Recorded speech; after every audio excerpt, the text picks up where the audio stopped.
Yelamanchili MLA Kannababu ఆస్తులపై న్యాయస్థానం విచారణకు ఆదేశించింది. నెల రోజుల్లో సమగ్ర దర్యాప్తు నివేదిక సమర్పించాలని ఏసీబీకి నిర్దేశించింది.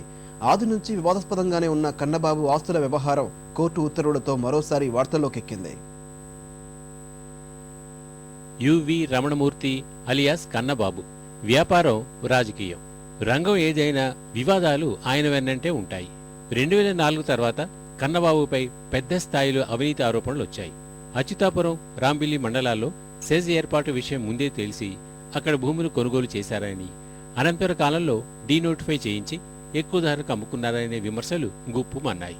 బార్క్ భూసేకరణ వ్యవహారంలోనూ ఇలాంటి పరిస్థితే.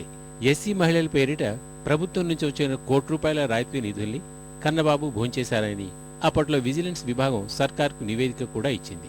సీతమ్మధార నార్త్ ఎక్స్టెన్షన్లో నిర్మించిన భవంతికి అర్బన్ ల్యాండ్ సీలింగ్ మినహాయింపు లేకపోయినా పలుకుబడితో ప్రభుత్వం నుంచి ప్రత్యేక అనుమతి తెచ్చుకోవడం కన్నబాబు లిస్టులో మరో వివాదాస్పద అంశం. కన్నబాబుపై ఏసీబీ న్యాయస్థానానికి ఫిర్యాదు చేసిన అడారి ఆదిమూర్తి పలు ఆధారాల్ని కోర్టుకు సమర్పించారు. 2004లో ఎన్నికల సంఘానికిచ్చిన ఆస్తుల నివేదికలో తన పేరిట 50,000 నగదు, భార్య పేరిట 25,000 ఉన్నట్లు కన్నబాబు చూపించారు.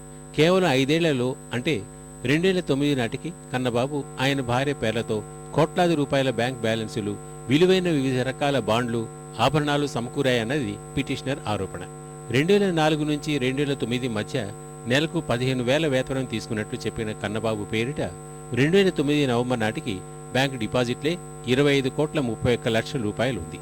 హోటల్ మేఘాలయ సమీపంలో 2010 అక్టోబర్లో 26 కోట్ల విలువైన 5,727 చదరపు గజాల స్థలాన్ని కొనుగోలు చేశారు. 15 కోట్లు వెచ్చించి ఇల్లు కట్టారు. కన్నబాబు కుటుంబ సభ్యులు కూడా కోట్లలో లావాదేవీలు నిర్వహించారన్నది ఫిర్యాదులోని మరో అంశం. వీటన్నింటికీ సంబంధించిన 28 డాక్యుమెంట్లను పిటిషనర్ ఏసీబీ న్యాయస్థానానికి సమర్పించారు. కన్నబాబు ఆస్తులపై ఫిర్యాదులోని అంశాల్ని పరిశీలించిన ప్రత్యేక న్యాయస్థానం ఏసీబీ విచారణకు ఆదేశించింది. అక్టోబర్ 11 లోపు పూర్తిస్థాయి నివేదిక సమర్పించాలని ఆదేశాల్లో పేర్కొంది.